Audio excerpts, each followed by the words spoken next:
Bueno, hola, nuevamente por acá seguimos con los antibióticos que inhiben la síntesis proteica y en el caso de esta presentación vamos a ver a lo que es el cloranfenicol y a un grupo muy importante de antibióticos como son los macrólidos. Vamos a empezar hablando de el cloranfenicol. El cloranfenicol es un antibiótico muy antiguo, de hecho se aisló por primera vez en 1947, se aisló de un hongo, de hecho de una cepa de Streptomyces, pero como ven es una molécula muy sencilla, la del cloranfenicol, y esto de que tuviera una estructura tan sencilla hizo que fuera el primer antibiótico en sintetizarse masivamente, sí, a gran escala, en un laboratorio. O sea que si bien comenzó siendo un antibiótico natural, aislado de un hongo, su producción siempre fue sintética, ¿sí? Hecha en una planta. Eh, Se comenzó a utilizar en 1948 para tratar diversas infecciones. De hecho, como les digo, tiene una molécula sencilla, fácil de realizar. En esa época no había tampoco muchos antibióticos, lo que hizo que se usara casi indiscriminadamente. Y con este empleo justamente indiscriminado se pudo advertir que podía ocasionar graves eventos adversos. Es por eso que el cloranfenicol hoy en día, de hecho, tiene un uso muy restringido. Bueno, son inhibidores de la síntesis proteica, como les dije. El cloranfenicol, al tener una molécula tan sencilla, sí es un antibiótico que va a atravesar fácilmente las membranas, ¿sí? De hecho, penetra fácilmente en las bacterias por difusión facilitada. Su sitio de acción es la subunidad mayor, la 50S, a la que se une de manera reversible. Una vez que se une, lo que hace, ¿sí? Que esto ya lo estuvimos viendo con los otros antibióticos, justamente que inhiben la síntesis proteica, ¿sí? Tiene su unión en el sitio A, en este caso de la subunidad 50S, entonces impide la unión del aminoácido ARNT al sitio aceptor del ribosoma y por ende se impide, ¿sí? El crecimiento, o sea, la incorporación de aminoácidos y el crecimiento de esta cadena peptídica. Al hacer esto es un fármaco bacteriostático, el cloranfenicol. Lo que sí se vio, que podemos decir también como característica general, es que ciertas, o sea, en ciertos gérmenes puede presentar un efecto posantibiótico. En cuanto a los mecanismos de resistencia, el que está más estudiado y el que se produce más frecuentemente es, hay producción de enzimas, ¿sí? Que son, van a generar la acetilación del cloranfenicol y por ende la inactivación del mismo, o sea, serían como una suerte de beta-lactamasas, ¿sí? Las acetilaciones generan que el compuesto sea inactivo. Puede haber también alteraciones en el sitio de unión, o sea, puede ser que el ribosoma sufra mutaciones que les impida justamente reconocer al cloranfenicol.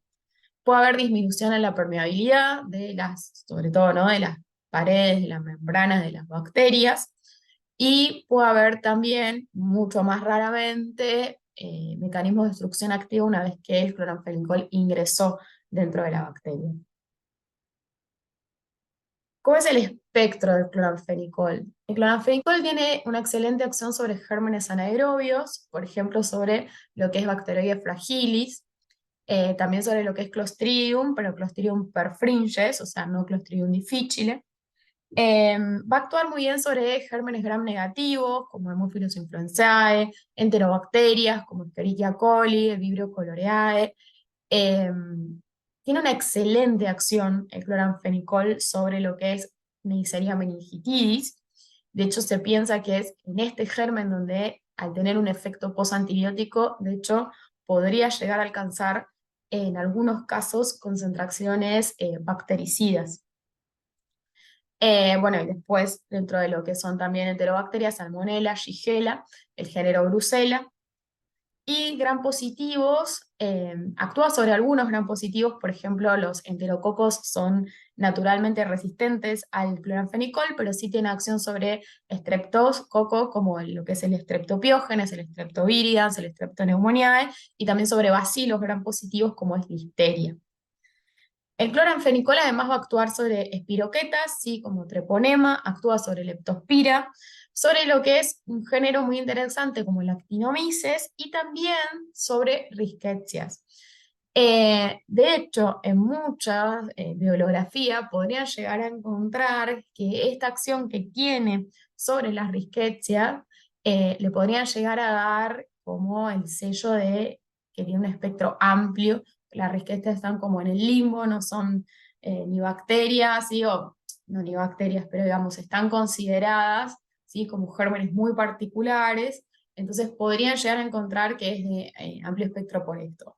La convención con la que nos quedamos aquí es que no, que tiene acción sobre bacterias y que por ende el cloranfenicol eh, presenta un pequeño espectro, ¿sí? Esto es solo porque quizás según de dónde lo lean, de hecho en algunas bibliografías se aclara que es por esta acción sobre riqueza que podría llegar a ser considerado de amplio espectro, ¿sí? Pero como les digo, aquí en la cátedra nos quedamos con que actúa solo sobre bacterias y presenta un pequeño espectro.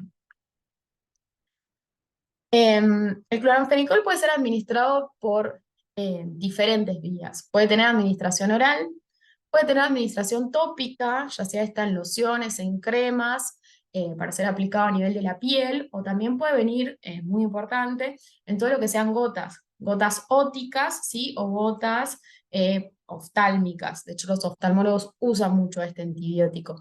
Y también lo que es la presentación endovenosa. El cloranfenicol tiene una buena biodisponibilidad cuando se administra por vía oral, tiene una amplia distribución además en todo lo que son líquidos y tejidos corporales, y de hecho alcanza excelentes concentraciones en líquido cefalorraquídeo, aproximadamente el 60% de sus niveles plasmáticos, y no importa si las meninges están inflamadas o no, piensen que esta molécula que es muy sencilla, es muy liposoluble y atraviesa muy fácilmente la barrera hematoencefálica. También va a atravesar placenta, y esto vamos a ver por qué nos va a interesar mucho. Se excreta por leche materna y tiene una unión a proteínas del 45 al 60%. En cuanto a su metabolismo, es hepático, pero es a nivel de la glucuronidación, ¿sí? Justamente el compuesto se va a glucuronidar para ser excretado de manera más fácil, o sea, por la vía renal. Tiene una vida media de 4 horas, pero esta vida media puede llegar incluso a ser de 12 horas en pacientes que presenten insuficiencia hepática funcional, como son los neonatos. ¿Sí? Los neonatos tienen una insuficiencia hepática funcional porque tienen un déficit en todo lo que son las enzimas que van a glucuronidar justamente al cloranfenicol. O puede ser que haya una insuficiencia hepática orgánica, o sea, que haya una cirrosis, una fibrosis, que también altere, obviamente, lo que es la glucuronidación del fármaco y, por ende, prolonga así su vida media. La excreción, como les digo, una vez que el compuesto se torna hidrosoluble, se excreta fácilmente por filtración glomerular a nivel renal. ¿Cuáles son estos efectos adversos del cloranfenicol que fueron rápidamente advertidos una vez que se empezó a utilizar ampliamente y que le pusieron un freno realmente y que hace, como les digo, que hoy tenga indicaciones muy puntuales? Los principales efectos adversos se ven a nivel de lo que es la médula ósea, ¿sí? Pero hay dos presentaciones muy distintas, ¿sí? Del daño que puede generar el cloranfenicol a nivel de la médula ósea. Por un lado, puede haber una depresión medular que está caracterizada justamente por una disminución de las tres series. Comienza habiendo una disminución de la serie roja con anemia, se le agrega la disminución de los blancos con leucopenia y finalmente se afectan las plaquetas generando una trombocitopenia. Esta depresión medular de las tres series es dosis dependiente. De hecho, como dice ahí, una vez que se superan los 4 gramos días, hay muchas chances, ¿sí? De que aparezca esta depresión medular. Eh, lo bueno, si se puede decir bueno, de este efecto adverso, como dice acá, es que es reversible. O sea, es de aparición temprana durante el tratamiento y una vez que se advierte y se suspende el tratamiento con cloranfenicol, entre las 2 y las 3 semanas de esta suspensión ya se restablecen los valores normales a nivel medular. Y además lo que tiene es que está bien descripta, o sea, se sabe que esta depresión medular es por difusión mitocondrial. O sea, el cloranfenicol puede llegar a alterar lo que es la síntesis de proteínas en la mitocondria, y de hecho se sabe que este efecto adverso particular está relacionado con lo que es la ferroquelatasa, que la ferroquelatasa es una enzima que participa en la parte final de la síntesis del grupo hemo, ¿sí? Y es por alteración de esta enzima, esta difusión mitocondrial, que se produce este daño, que como les digo, es reversible totalmente al suspender el tratamiento con el cloranfenicol. Pero no solo tenemos esta depresión medular, ¿sí? También podemos ver una anemia plásica, eh, que de hecho puede llevar también a una pancitopenia, o sea, una disminución nuevamente de todas las series, que es idiosincrática, o sea que no tiene nada que ver, es totalmente independiente de la dosis de cloranfenicol administrado. ¿Qué tiene de característica esta anemia plástica? Que tiene una aparición tardía, de hecho, pueden tardar estos síntomas en aparecer incluso 2 meses después de finalizado el tratamiento con el cloranfenicol. Es irreversible y de hecho en pacientes en los que se advierte esto, en general, como les digo, como es tan tardía su aparición, la mayoría de las veces los pacientes están en controles hematológicos, pero ya suspendieron ya finalizaron el tratamiento con el cloranfenicol. Eh, o sea que no es necesario, como en la de arriba, suspender el fármaco, pero por más que se suspenda, es irreversible, y de hecho, como les digo, hasta 2 meses después puede observarse el daño sobre la médula y incluso hay pacientes que luego del tratamiento con el cloranfenicol, si presentan este efecto adverso, pueden quedar con una hipofunción medular crónica. No está relacionado con la dosis, justamente por eso es idiosincrático. Muchas veces puede llegar a ser fatal, de hecho o sea, obtiene una tasa de mortalidad del 80%, y a diferencia del anterior, se desconoce la causa, ¿sí? Eh, Siempre, esto lo saben ya también, incluso de fármaco 1, siempre que las reacciones son idiosincráticas, o sea, saben que no solo no se relaciona con la dosis, sino que en general tienen algún componente genético o hay alguna predisposición por parte del paciente para generar estos efectos adversos, ¿sí?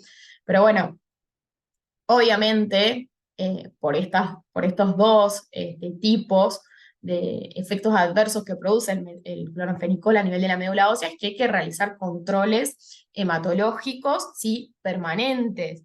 No solo, obviamente, antes de empezar el tratamiento siempre para tener niveles basales, pero durante el tratamiento y luego de finalizado, por lo que les digo de la anemia plástica, que incluso puede aparecer muy tardíamente una vez que ya se finalizó eh, el tratamiento con el cloranfenicol. Y obviamente, dentro de los controles hematológicos, si disminuyen los niveles de lo que son los glóbulos rojos, los glóbulos blancos o las plaquetas, vamos a tener que suspender el tratamiento con el cloranfenicol. Otro efecto muy importante que tiene es a nivel de los neonatos, por esto de la inmadurez hepática que les conté, que hace que el cloranfenicol no se pueda metabolizar, ¿sí? Justamente porque hay un déficit en los neonatos de lo que son las glucuroniltransferasas. Y como el cloranfenicol no se puede metabolizar, obviamente aumenta la vida media del mismo y además hay una excreción renal, pero del fármaco justamente no conjugado, ¿sí? Esto genera justamente aumento de la vida media, aumento de los efectos tóxicos. ¿Y cómo se pueden ver estos efectos tóxicos en el neonato? El neonato va a tener un cuadro que está caracterizado por cianosis, cuadrihipotensión, por la presencia de vómitos, anorexia, de letargia, de todo lo que sea distensión abdominal, el neonato va a estar flácido, y lo más importante es que como esta combinación, ¿sí? de la cianosis hace que se vea la piel grisácea, y es por esto que se le denomina a este cuadro síndrome gris del neonato, ¿sí? Puede ser un cuadro fatal, de hecho se asocia a estrés respiratorio y a shock, o sea, tiene una alta mortalidad. Eh, Cuando el cloranfenicol se usaba indiscriminadamente, de hecho, se usaba incluso no solo en neonatos, sino en neonatos prematuros, bueno, empezaron a presentar estos efectos adversos, empezaron a haber muertes asociadas a este efecto adverso, y es por eso que hoy en día, obviamente, el cloranfenicol está más que contraindicado en neonatos, ¿sí? Se sabe que tienen esta insuficiencia hepática, que no pueden metabolizarlo porque no tienen glucuroniltransferasas, y que esto va a repercutir directamente y de hecho, bueno, puede llevar a la muerte al neonato. ¿Qué otros efectos adversos tienen? O sea, en este caso empezamos por los más graves, los que van a limitar su uso, pero si se administra por vía oral, a nivel digestivo pueden presentar anorexia, náuseas, vómitos, diarrea, dolor abdominal. Tiene efectos adversos también más raros, o sea, los más frecuentes serían a nivel digestivo, los más graves ya los vimos, y tiene efectos adversos raros, el cloranfenicol, que bueno, podrían llegar a ser graves, pero son estos efectos adversos neurológicos. Estos también van a revertir si ustedes suspenden el tratamiento con el cloranfenicol, ¿sí?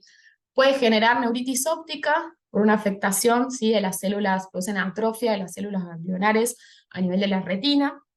Puede generar neuropatía periférica también, o sea, no, los efectos neurológicos no solo son a nivel central, sino también a nivel periférico.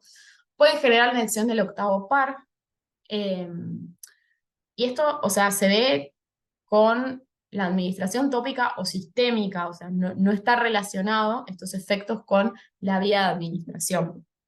Igual, sí están relacionados con el tiempo de exposición al fármaco y con las dosis recibidas, y como les digo, de suspender se restablece eso, o sea, no es como el daño que, por ejemplo, generan a nivel del octavo par los aminoglucósidos, que es irreversible, no, en este caso, si se suspende el cloranfenicol, el paciente va a retomar su audición. ¿Con quiénes va a interaccionar el cloranfenicol? Bueno, esto ya lo venimos diciendo con todos los inhibidores de la síntesis proteica, como tienen un sitio de acción muy cercano, pueden llegar a competir entre sí para unirse al ribosoma, ¿sí? Cloranfenicol, macrólidos y glucosamidas. Además, lo que tiene es que el cloranfenicol elimina la flora desconjugante, o sea que va a disminuir la eficacia de los anticonceptivos orales, y de hecho va a potenciar la acción de los anticoagulantes orales, o sea que hay que estar muy atento a esto. A nivel farmacocinético, puede actuar como inhibidor enzimático y puede, por ejemplo, aumentar la vida media de la fenitoína, de los hipoglucemiantes orales y de los anticoagulantes orales. O sea que con los anticoagulantes interacciona de dos maneras, farmacocinéticamente y farmacodinámicamente, y encima uno de los principales efectos adversos del cloranfenicol es a nivel de la médula ósea. O sea que claramente hay que tener muchísimo cuidado antes de administrar cloranfenicol a un paciente que esté anticoagulado. ¿En qué pacientes va a estar contraindicado el cloranfenicol? Bueno, obviamente en aquellos que presenten una hipersensibilidad al fármaco. Además, en embarazo, lactancia y neonatos, en embarazo sobre todo en el último trimestre, recuerden que pasa placenta, se excreta por leche materna, ¿sí? O sea que embarazo, lactancia y neonatos es por la, o sea, impotencia funcional que tienen los neonatos, por el déficit de las glucuroniltransferasas, ¿sí? Por esta razón. Entonces, último trimestre de embarazo en los neonatos durante o sea, el primer mes de vida, y durante la lactancia, que va a estar contraindicado, ¿sí? En el caso de que haya insuficiencia hepática y o renal severas, ¿sí? También va a estar contraindicado. Y obviamente en el caso de las discrasias sanguíneas, si un paciente ya de por sí tiene una anemia, una plaquetopenia, bueno, ahí no vamos a poder administrar el cloranfenicol. Bueno, ¿y para qué se utiliza? Justamente es un fármaco extremadamente tóxico, o sea que siempre va a ser de segunda o de tercera elección, y en general es de segunda y tercera elección en el tratamiento de infecciones graves, de hecho potencialmente mortales y que no respondan a otros antibióticos, ¿sí? O sea, que haya, por ejemplo, resistencia a otros antibióticos que sí podrían ser de primera elección, o no sé, que haya habido alguna toxicidad a esos tratamientos, lo cual, bueno, en este caso no es que tampoco vamos a estar exentos de la toxicidad, todo lo contrario. Eh, Puede utilizarse para lo que es la fiebre tifoidea y la salmonelosis sistémica, o sea, sistémicas, con compromisos sí, importantes y con repercusión sistémica. A ver, si no una gastroenteritis por salmonela, como ustedes saben, se autolimita y de hecho no necesita un tratamiento antibiótico. Eh, para lo que también puede ser utilizado el clorfenicol es para la meningitis bacteriana. De hecho, tiene un excelente pasaje y una excelente concentración en líquido cefalorraquídeo. Y además, si se acuerdan, les dije que presenta o puede llegar a presentar sobre el meningococo una acción bactericida, o sea que sería de elección en meningitis bacteriana, pero obviamente como alternativa en caso de que haya alergia o multiresistencia. Por ejemplo, que haya una reacción de hipersensibilidad al antibiótico que yo quiero utilizar y no puedo hacerlo, o, como les digo, sí que el germen ya sea resistente a todo, pero tenga aún sensibilidad al cloranfenicol. Es muy útil, sí, en los abscesos cerebrales, porque recuerden que el cloranfenicol tiene excelente acción sobre gérmenes anaerobios, o sea que esto puede ser un plus en caso de que haya abscesos. Y más allá de eso, sí puede utilizarse para el tratamiento tópico, por ejemplo, colirios, ungüentos para lo que son infecciones de la conjuntiva y o de la córnea, como les dije, los oftalmólogos usan bastante el cloranfenicol. Y después también vienen cremas en lociones para desinfecciones de las heridas superficiales, más que nada de la piel, ¿sí? Eh, Ahí sí, obviamente no es de segunda y tercera elección, o sea, de segunda y tercera elección es en la fiebre tifoidea o en la meningitis, el tratamiento tópico, sobre todo, van a ver cuando cursen oftalmo sí se va a ver más lo que son las indicaciones del cloranfenicol. Bien, y ahora sí, pasamos de un antibiótico muy tóxico que quedó ahí relegado para situaciones muy puntuales a un grupo de antibióticos que sí es mucho más utilizado, que son los macrólidos, ¿sí? Como ven, ya hay, a diferencia del cloranfenicol, la molécula de macrólidos sí es muy grande, de hecho por eso se llama macrólido, ¿sí? Habla de que el tamaño molecular de estos antibióticos es importante. Los macrólidos se obtuvieron en 1952 a partir también de un hongo, de una especie de Streptomyces, de ahí se obtuvo la eritromicina. Eso que acabo de hacer yo, no lo hagan ustedes el día del examen, ¿sí? Que es confundir a los macrólidos con los aminoglucósidos, ¿sí? La eritromicina es la droga patrón del grupo. Eh, Después de la eritromicina se obtuvo la espiramicina, que también es natural. Y los nuevos macrólidos, claritromicina y acitromicina, son de hecho derivados semisintéticos de la eritromicina. O sea que tenemos a los compuestos naturales derivados directamente del hongo, como son la eritromicina y la espiramicina, y a los que se les realizó una modificación química, por eso son semisintéticos, que son la claritromicina y la acitromicina. ¿Para qué se crearon nuevos compuestos? O sea, ¿por qué tenemos los nuevos macrólidos semisintéticos? Bien, porque la eritromicina, la verdad, que tenía una absorción bastante complicada por vía oral y de hecho la biodisponibilidad que alcanzaba también era bastante baja. Estos semisintéticos, al haber sido modificados químicamente, lo que tienen es que eh, se mantienen más estables, ¿sí? En medios ácidos, como es, por ejemplo, el estómago, entonces permiten tener mayor, ¿sí? Absorción por vía oral. Además, son compuestos que tienen vida medias más prolongadas. Eso permite reducir justamente lo que son las tomas diarias, porque se prolonga lo que es el intervalo interdosis. Además, vamos a ver, los compuestos semisintéticos van a interaccionar menos a nivel de lo que son los citocromos, o sea que van a tener menos interacciones farmacológicas. Al tener mayor absorción por vía oral, vamos a ver que vamos a tener menor incidencia de efectos adversos, sobre todo a nivel de esa vía, a nivel de los efectos adversos gastrointestinales. Y además, mejoran la acción antibiótica sobre algunas bacterias. De hecho, algunas bacterias que no eran sensibles para la eritromicina, vamos a ver que o sea, tanto claritromicina como acitromicina sí tienen acción sobre ellas. Bueno, nuevamente el mecanismo de acción, la subunidad mayor del ribosoma, la subunidad 50S, en este caso se unen al lo que es el sitio P, haciendo lo mismo, ¿sí? Generando la inactivación de lo que es, o mejor dicho, impide la iniciación y el crecimiento de la cadena peptídica en formación. Son generalmente bacteriostáticos, justamente, como todos los que actúan a nivel de los ribosomas, pero pueden llegar a ser bactericidas. ¿Por qué pueden llegar a ser bactericidas los macrólidos? Porque tienen un efecto posantibiótico muy importante, ¿sí?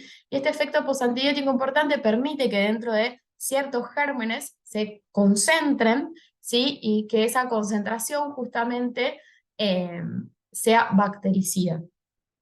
Acuérdense que los bactericidas pueden ser clasificados como tiempo y concentración dependiente. En el caso de los macrólidos que vayan a tener acción bactericida, esta sería tiempo dependiente, ¿sí? Eh, o sea que, por su mecanismo de acción, como ven ahí, la explicación sería que son bacteriostáticos, van a detener el crecimiento de la bacteria. Pero, por este efecto posantibiótico tan importante que tienen, en algunos gérmenes, como les digo, pueden llegar a ser bactericidas tiempo dependiente. Otra cosa muy importante de los macrólidos es que son de amplio espectro, ¿sí? Ahora vamos a ver que no solo actúan sobre las bacterias. En cuanto a los mecanismos de resistencia, hay varios que están descritos. Por un lado, la impermeabilidad de la pared celular. De hecho, como son moléculas grandes, les cuesta bastante atravesar, ¿sí?, las paredes celulares. Y, por ejemplo, les cuesta mucho atravesar, en el caso de los gram negativos, lo que es la membrana externa. O sea que eso se puede llegar a tornar un problema, o sea, de hecho podría llegar a haber una resistencia natural, por ejemplo, de los gram negativos, de algunos gram negativos a los macrólidos. Puede haber bombeo activo de los macrólidos al exterior, esto es bastante común eh, para algunos macrólidos, como por ejemplo los semisintéticos, ¿sí?, que logren ingresar, o lo que les cuesta, logren estar en el interior celular y sean nuevamente, ¿sí?, sacados por bombas de extrusión. Puede haber inactivación de los macrólidos, o sea, en este caso lo que se produce es hay una esterasa que los va a metabolizar y va a hacer que se tornen en compuestos inactivos. Y lo que puede haber también, como siempre decimos, es la alteración del citoguión, o sea, una alteración, una mutación en el ribosoma que haga que se pierda la afinidad de este por los macrólidos. Lo importante es que las resistencias pueden ser cruzadas en los diferentes integrantes del grupo, ¿sí? Por ejemplo, si se produce alguno de estos efectos y se torna resistente a la claritromicina, bueno, también puede haber resistencia a la acitromicina. ¿Cómo es el espectro de los macrólidos? Van a actuar sobre todo sobre cocos gram positivos, no, o sea, en casos de resistencia, ¿sí?, siempre en cocos que sean sensibles, por ejemplo, a la meticilina, y actúa sobre lo que es Streptoneumoniae, sobre Streptopiógenes, Streptogalactiae, también sobre estáfilo, ¿sí?, sobre todo, como les digo, el Staphylo aureus sensible a la meticilina, y sobre algunos bacilos gram positivos como Listeria. Después, la mayoría de los gram negativos, como les dije, presentan una resistencia intrínseca porque a los macrólidos les cuesta mucho atravesar la membrana externa de estos gérmenes, pero hay algunas excepciones. Por ejemplo, tienen buena acción sobre lo que es Campylobacter jejuni, sobre Moraxera catarrhalis, sobre Haemophilus influenzae y sobre Neisseria meningitis, ¿sí? Estas son las excepciones que, como les dije, los semisintéticos, o sea, van a ser los que puedan actuar sobre estos gérmenes. De hecho, claritro y acitro son, y el que tiene una acción muy particular sobre Neisseria meningitidis es la acitromicina. Después además tienen excelente actividad contra el Helicobacter pylori, de hecho van a formar parte del esquema de erradicación de esta bacteria, contra Treponema pallidum, ¿sí? Nuevamente contra lo que es Rickettsia, contra bacterias intracelulares, ¿sí? Como Legionella, Clamidia, Mycoplasma y Ureaplasma. Eso también es muy importante. Recuerden que no todos los antibióticos tienen acción sobre gérmenes intracelulares. Eh, Actúa sobre lo que es, sobre todo acá la claritromicina, el complejo Mycobacterium avium, y eso es muy importante porque de hecho la claritromicina en pacientes HIV positivo puede darse como profilaxis, ¿sí? O sea, no solo como tratamiento, sino como profilaxis para este complejo. Toxoplasma gondii y Cryptosporidium, obviamente le ponen el sello de amplio espectro, y recuerden que el macrólido que se utiliza para lo que es Toxoplasma gondii es la espiramicina, ¿sí? Que es el que se usa si la paciente presenta una positivización, ¿sí? De toxoplasma, una serología positiva durante el embarazo, porque justamente los otros antibióticos que usábamos para el tratamiento del toxoplasma, recuerden que al estar embarazada la paciente, son teratogénicos y están contraindicados, o sea que hasta la semana 16 lo que se iba a usar era la espiramicina. Bien, ¿cómo es la farmacocinética de los macrólidos? Si bien dijimos que la modificación química que tienen los nuevos, los semisintéticos, los hacen tener una mayor absorción oral y una mayor biodisponibilidad que la eritromicina, aún así ninguno presenta una biodisponibilidad superior al 60%, o sea, tienen una absorción incompleta a nivel intestinal. Y además, esta absorción, ¿sí? Y esta biodisponibilidad se ve afectada si se dan conjuntamente con alimentos. Eh, Tienen una amplia distribución, igual los macrólidos, sobre todo los nuevos. Por ejemplo, la acitromicina va a concentrar muy bien en lo que es amígdalas, en lo que es pulmón y en lo que es la mucosa gástrica. Atraviesan barrera hematoencefálica solo con meninges inflamadas. Y acá es muy importante, la que mejor acceso tiene a nivel del sistema nervioso central es la citromicina. Si se acuerdan, es la que le dije también que tenía mejor acción sobre lo que es el meningococo, o sea que eso es muy importante. Todos se concentran muy bien en lo que es macrófagos y polimorfonucleares. De hecho, eso explica, por un lado, el importante efecto posantibiótico que tienen estos fármacos y además que tengan excelente acción sobre gérmenes intracelulares. Presentan una unión variable a proteínas plasmáticas, todos se van a metabolizar por el citocromo 3A4, pero según el tipo de macrólido del que estemos hablando, vamos a ver que la inhibición sobre ese citocromo va a variar. Y muy importante, se excretan por vía biliar. O sea que en el caso de que haya insuficiencia renal, estos antibióticos pueden seguir administrándose tranquilamente. Bien, esto es un poco para repasar. Recuerden que la eritromicina, de hecho, tenía muy baja biodisponibilidad oral, por eso se crearon justamente compuestos como la eritromicina, que tienen mayor biodisponibilidad oral. La vía media, sí, muy importante. Obviamente, la de los semisintéticos es mayor que la de la eritromicina. Como ven, tienen una amplia, sí, eliminación por vía biliar. ¿Cuáles van a ser los efectos adversos de los macrólidos? Muy importantes, los efectos adversos que tienen a nivel gastrointestinal estos fármacos, ¿sí? A nivel gastrointestinal pueden producir desde dolor abdominal, náuseas, vómitos y diarrea.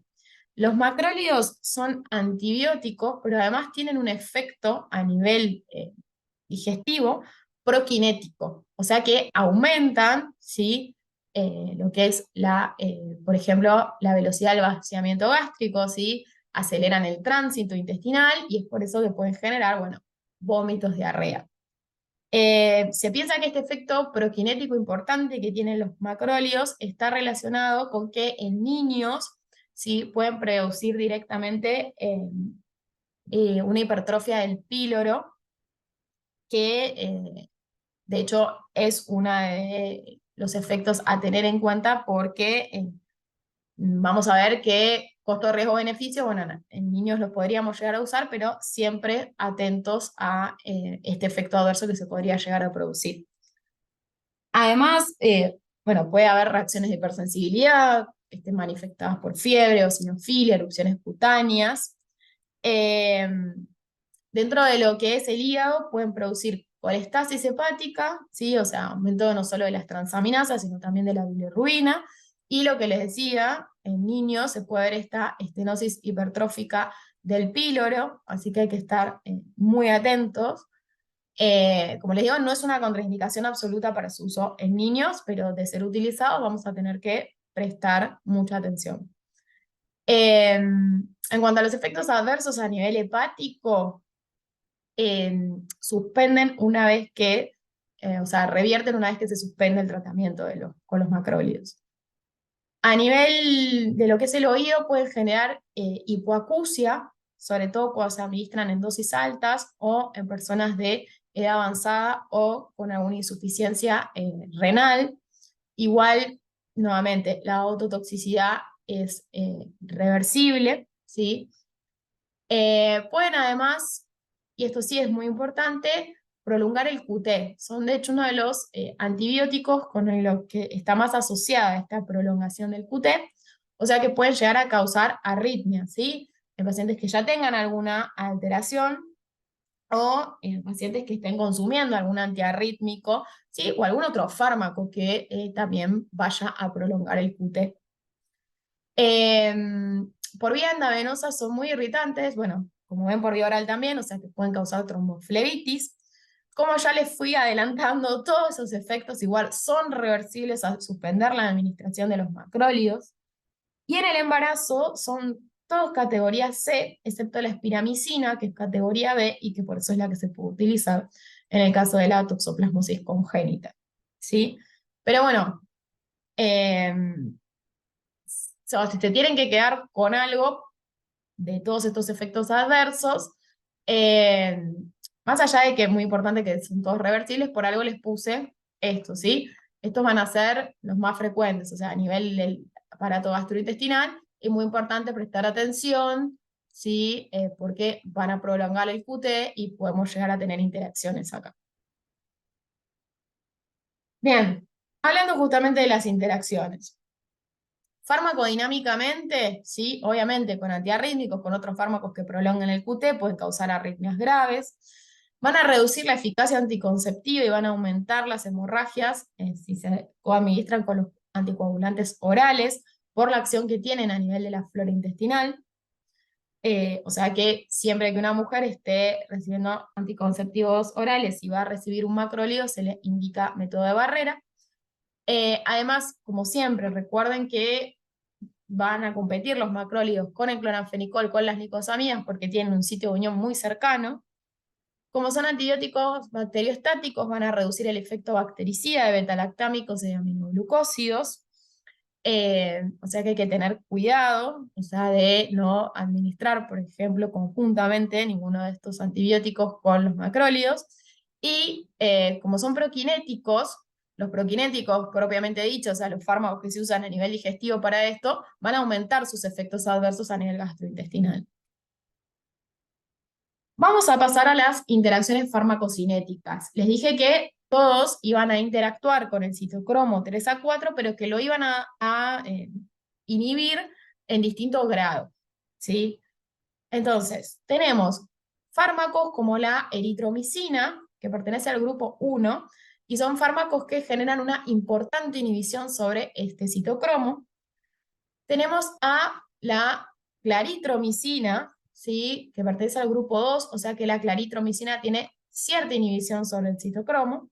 Y dentro del grupo 3, acitromicina, espiramicina, que son fármacos que tienen escasa o nula inhibición sobre el citocromo, o sea que podemos quedarnos tranquilos de que no va a haber interacciones significativas a este nivel.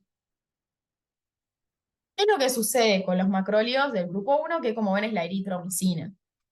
Los macrólidos, como la eritromicina, deben ser evitados en pacientes que requieran tratamiento simultáneo con, por ejemplo, derivados ergotamínicos, con benzodiazepinas, con teofilina, con warfarina, con estatinas, dioxina, azoles antihistamínicos de segunda generación. ¿Por qué? Porque tiene una inhibición muy importante y muy potente sobre el citocromo, sobre el que, o sea, este citocromo, acuérdense que metaboliza un gran número de fármacos. Yo acá le puse simplemente algunos, o sea, esto es por citar algunos ejemplos de fármacos que se metabolizan a nivel del citocromo TSA4 y que si va a estar inhibido este citocromo por la eritromicina, obviamente van a aumentar las vidas medias y los efectos tóxicos de estos fármacos, ¿sí? Entonces yo no quisiera que justamente me aumente un derivado de la ergotamina y se produzca una vasoconstricción severa. No quisiera que justamente me aumente el riesgo de hepatotoxicidad y de rhabdomiólisis, por ejemplo, si se coadministra la eritromicina con una estatina, ¿sí? Lo mismo acá, hepatotoxicidad, si lo doy con un azol, ¿sí? Entonces, mucho cuidado al coadministrar estos fármacos y de hecho no va a haber coadministración porque, como dice acá, el tratamiento simultáneo tiene que ser evitado. Entonces, si se puede, se va a usar justamente, por ejemplo, un macróleo del grupo 2, como es la claritromicina, que sabemos que tiene cierto nivel de inhibición, pero que se puede ajustar la dosis y no pasa nada, ¿sí? En este caso no, la eritromicina directamente, si el paciente está tomando alguno de estos fármacos u otro fármaco que también se metabolice por el citocromo 3A4 y sea complicado, ¿sí? Pueda generar efectos adversos, directamente la eritromicina no se va a poder utilizar. Obviamente, como les digo, de elección sería utilizar un fármaco de grupo 3, acitromicina, que yo sé que directamente no va a interaccionar, ¿sí? O bueno, una claritromicina y ajusto dosis, pero los que están contraindicados son justamente el uso simultáneo de la eritromicina con cualquier fármaco que se vaya a metabolizar por el citocromo 3A4 y que pueda llegar a tener efectos adversos importantes. ¿En quiénes van a estar contraindicados los macrólidos? Obviamente en caso de que haya hipersensibilidad a los mismos, en insuficiencia hepática severa, que recuerden que se metabolizan a nivel hepático, y en caso de que haya una arritmia ventricular ya manifiesta. Bien, pasamos de en quienes no se usan y en quienes sí se van a usar los macrólidos. Los macrólidos son antibióticos de segunda elección. De segunda elección en pacientes que sean alérgicos a beta-lactámicos, ¿sí? Como ya saben, la hipersensibilidad a los antibióticos beta-lactámicos sí está bien establecida y saben que es bastante frecuente. Entonces, en el caso de que un paciente sea alérgico a beta-lactámicos, podemos utilizar los macrólidos. Por ejemplo, para todo lo que sea el tratamiento de infecciones de la vía superior, ¿sí? De la vía aérea superior, como puede ser todo lo que es otitis, ¿sí? Sinusitis, o infecciones ya respiratorias bajas, como pueden ser, ¿sí? Neumonía, bronquitis, y también para lo que es infecciones de piel y partes blandas, en gérmenes, por ejemplo, en estreptococos, en neumococos, que en pacientes que sean alérgicos a beta-lactámicos, ¿sí? Además de esto, o sea, ahí van a ser de segunda elección, porque en este caso el tratamiento de primera línea en estos pacientes no va a poder ser porque son alérgicos, pero además sí son de elección en infecciones causadas por clamidias, por ejemplo, en las uretritis, ¿sí? Las uretritis no gonocóxicas, que son causadas por gérmenes intracelulares, como la clamidia, los macrólidos van a ser de elección. Lo mismo para micoplasma, ¿sí? Es un germen intracelular que causa lo que nosotros conocemos con el nombre de neumonías atípicas. O sea que acá también los macrólidos, si yo sospecho una infección por micoplasma, ¿sí? Van a ser de primera elección. Además, en infecciones respiratorias causadas por Haemophilus influenzae, ¿sí? Y en infecciones meníngeas causadas por Neisseria meningitis, acuérdense que la acitromicina es el macrólido más eficaz, o sea, porque tiene una excelente acción sobre el meningococo y además porque es la que mayores concentraciones alcanza a nivel de líquido cefalorraquídeo. La claritromicina, entonces, acuérdense que es de elección para las infecciones por Mycobacterium avium complex, sobre todo en pacientes HIV positivo. y es la más activa también sobre Helicobacter pylori, o sea que va a ser la que usemos en los triple esquemas de erradicación. Y la espiramicina, siempre recordar que se utiliza para lo que es el tratamiento de la toxoplasmosis congénita, ¿sí? Porque es categoría B y el resto de los antibióticos que nosotros podíamos utilizar para la toxoplasmosis son teratogénicos, ¿sí? Eh, Muy importante también, o sea, los macrólidos pueden ser antibióticos de segunda elección en pacientes alérgicos a beta-lactámicos que tengan, por ejemplo, una infección, eh, o sea, que tengan sífilis, ¿sí? Recuerden que en el espectro incluía al Treponema pallidum, entonces si es un paciente alérgico a la penicilina, ¿sí? A los beta-lactámicos, el macróleo puede utilizarse para estos casos, ¿sí? Para sífilis. O sea que son muy utilizados en lo que son infecciones de transmisión sexual, como para la sífilis de segunda erección, para todo lo que sean las que están causadas, o sea, las no gonocóxicas por gérmenes intracelulares, es de primera elección, de hecho, el macrólido. Bien, vamos a hablar, para cerrar, de la utilidad de los macrólidos como antiinflamatorios en las enfermedades respiratorias. O sea, ya vimos que se puede utilizar en enfermedades respiratorias porque tiene buena acción, por ejemplo, con lo que es el Streptoneumoniae, ¿sí? O sea, tiene acción sobre el micoplasma que causaría las neumonías atípicas, pero además se supone que tienen un efecto antiinflamatorio directo a nivel respiratorio. Y de hecho, esto fue una de las causas en las que cuando empezó todo el tema de la pandemia, de COVID, se utilizaba, más allá de que sabíamos obviamente que era un virus, aún así a los pacientes que se internaban y requerían tratamiento, les daban los macrólidos, ¿sí? Y era justamente por esto. Entonces, quiero que se fijen, o sea, lo que supuestamente está descrito hasta ahora.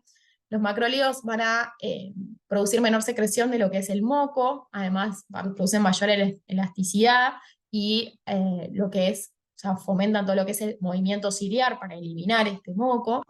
Disminuyen lo que son los neutrófilos y los macrófagos en la quimiotaxis, de hecho disminuyen la migración, ¿sí? Y la activación celular de neutrófilos y de macrófagos, disminuyen la producción de citoquinas proinflamatorias, disminuyen la expresión de moléculas de adhesión, disminuyen lo que son las especies reactivas del oxígeno, como el anión superóxido, ¿sí? Además, por ejemplo, lo que hacen es incrementar la expresión de las moléculas estas de las tag junction, o sea, lo que hacen es fomentar con esto, piensen que todo esté justamente más unido, impedir lo que es la extravasación, ¿sí? La inflamación. O sea que se supone que por todo esto que les estoy diciendo, tendrían cierto, ¿sí? Papel antiinflamatorio. Pero en los ensayos que se hicieron hasta ahora, ¿sí? De hecho se hicieron en ensayos clínicos en los que se usaron o en los que se trató de probar este efecto antiinflamatorio, por ejemplo, en pacientes con fibrosis quística, con asmas, con bronquiectasias, se observan las mejorías clínicas asociadas a su administración, pero aún no sabemos, ¿sí? Si estos, o sea, resultados son, o sea, concluyentes. No podemos decir que esto es sí o sí por los macrólidos y no por la misma progresión del cuadro, por otros fármacos que estén, ¿sí? Tomando estos pacientes, porque se imaginan que no solo están recibiendo macrólidos.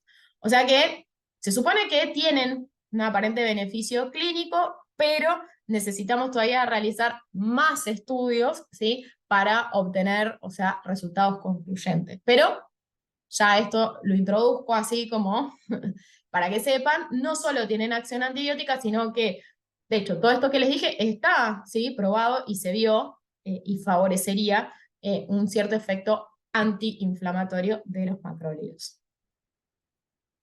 Bien, eso fue todo. Nuevamente muchas gracias y como siempre espero que les sirva la clase.